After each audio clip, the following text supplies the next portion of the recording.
जिनको दंगों से फायदा होता है वही दंगे कराते हैं। रिपोर्ट कार्ड होगा तो जिन लोग जो अगर उनको ये पता है कि दंगे बीजेपी करा रहे तो उन लोगों को जेल क्यों नहीं भेज देते हैं। मैं मानता हूँ कि बड़े पैमाने पे दंगे करवाने का काम बीजेपी करती है, लेकिन अगर राजस्थान में कांग्रेस गवर्नमेंट ये कह रही है तो कांग्रेस के लोगों को उनको जेल भेज देना चाहिए। तो क्या मुख्यमंत्री जी उनकी मदद करके उनको बचाने का काम कर रहे हैं? जिनको दंगों से फायदा होता है वही दंगे कराते हैं। हाँ बिल्कुल, मैं समझ सकता हूँ कि कुछ लोगों ने तो प्रयास किया होगा कि यहाँ जाति और धार्मिक बंटवारा हो। अब वो मुख्यमंत्री जी के पास तो रिपोर्ट कार्ड होगा तो जिन लोग जो अगर उनको ये पता है कि दंगे बीजेपी करा रहे तो उन लोगों को जेल क्यों नहीं भेज देते हैं। मैं मानता हूँ कि बड़े पैमाने पे दंगे करवाने का काम बीजेपी करती है, लेकिन अगर राजस्थान में कांग्रेस गवर्नमेंट ये कह रही है तो कांग्रेस के लोगों को उनको जेल भेज देना चाहिए। तो क्या मुख्यमंत्री जी उनकी मदद करके उनको बचाने का काम कर रहे हैं?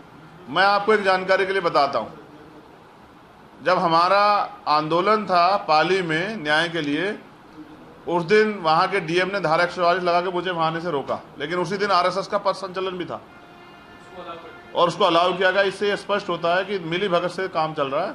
इस मिली भगत का जनता जो है इस बार समझ रही है। देश में जिस तरह महंगाई बढ़ी, जैसे कल ही सरकार ने गिफ्ट दिया है पूरे देशवासियों को 50 रुपये का, जो गैस पे बढ़े, फिर पेट्रोल डीजल पे जो दाम बढ़े हैं, फिर अन्य खाद्य पदार्थों पे जो महंगाई बढ़ी, सरकार उसमें फेल है। उसको उस फेलियर को, और सरकार ही नहीं प्रदेश सरकारें भी फेल, इसलिए उस फेलियर को बचाने के लिए सब लोग धर्म का चोला, दंगों का चोला ओढ़ना चाहते हैं। इसमें केंद्र के साथ स्टेट गवर्नमेंट भी शामिल।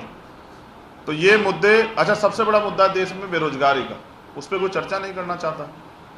आज यहाँ भी कोरोना काल में जो जिन लोगों से काम करा गया वो लोग बेचारे आंदोलन कर रहे हैं, लेकिन बताइए आंदोलन की कोई परवाह नहीं है मुख्यमंत्री जी को।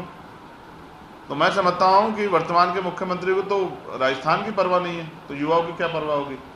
इसलिए वो दंगों में झुलसता हुआ छोड़ देते हैं। हमारी जिम्मेदारी बनती है देश का नागरिक होने के नाते, राजस्थान के लोगों से प्रेम को होने के नाते, कि हम अपनी जिम्मेदारी को अदा करें, और एक युवा होने के नाते मैं उसको कर रहा हूँ। सिर्फ और सिर्फ असल मुद्दों को पीछे हटाने के लिए है। लाउड स्पीकर से ज़्यादा राजस्थान और देश के अंदर महिलाएं करा रही हैं, उनके साथ अन्याय अत्याचार हो रहा है। यहाँ उत्तर प्रदेश में यहीं बराबर में बीजेपी की गवर्नमेंट है, वहाँ थानों में रेप हो रहे हैं। वहाँ पुलिस कहना नहीं चाहिए निवस्त्र करके महिलाओं को पीट रही।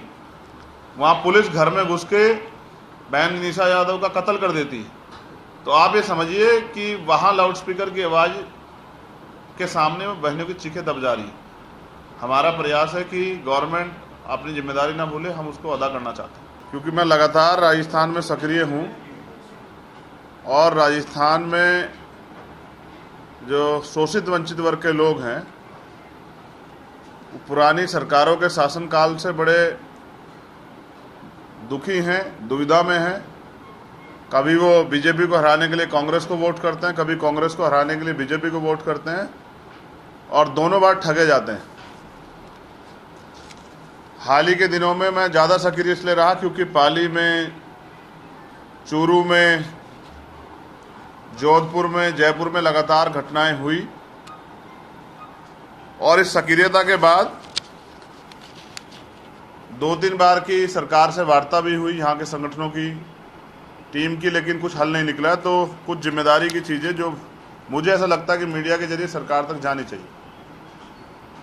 तो जैसे पहला मामला है राजस्थान प्रदेश में मानव अधिकार एवं दलित उत्पीड़न अत्याचार घटना लगातार बढ़ रही, और भारत में पहला ऐसा प्रदेश है राजस्थान जहां एक आईपीएस को भी अपनी शादी में पुलिस सुरक्षा, पुलिस प्रोटेक्शन लेनी पड़ती है।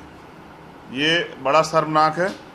उसके अलावा पाली जिले में जितेंद्र मेघवाल हत्याकांड हुआ था। 2 बड़े बड़े आंदोलन हुए। सरकार के लोगों ने वादा किया कि हम लोग इसमें न्याय देंगे, हमारी मांगें पूरी होंगी, लेकिन आज तक उन मांगों पे कोई काम नहीं हुआ। सरकार ने ठगने का काम किया यहाँ के दलित समाज के लोगों को। इसके खिलाफ हम लोग, मैं जब आगे की बात पूरी कर दूंगा तो बताऊंगा कि इसके खिलाफ हमने एक निर्णय लिया है। उसके अलावा धौलपुर में, बाड़ी में जो है स्थानीय जो विधायक है गिरिराज मलिंगा, जो सरकार से कनेक्टेड विधायक हैं, उन्होंने दलित समाज के एक कर्मचारी एएन जो हैं हर्षाधिपति वाल्मीकि पर जानलेवा हमला किया।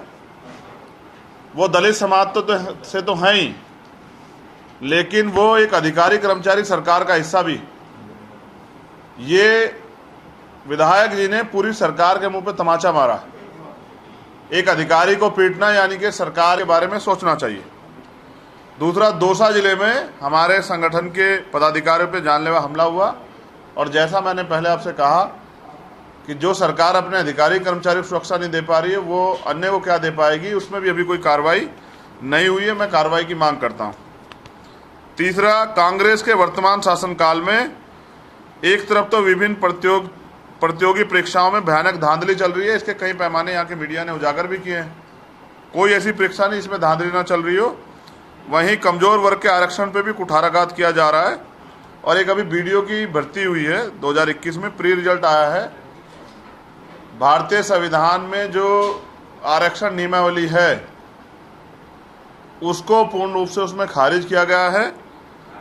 वो लोग कोर्ट भी जा रहे हैं इसके खिलाफ, और मैं ये समझता हूं कि सरकार को संविधान का पालन करना चाहिए।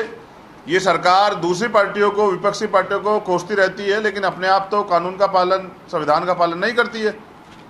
उसके अलावा भाजपा शासित राज्यों से आ रहे पशु चारे को भी राजस्थान में नहीं आने दिया जा रहा है, जिस कारण प्रदेश में चारा संकट बढ़ गया है।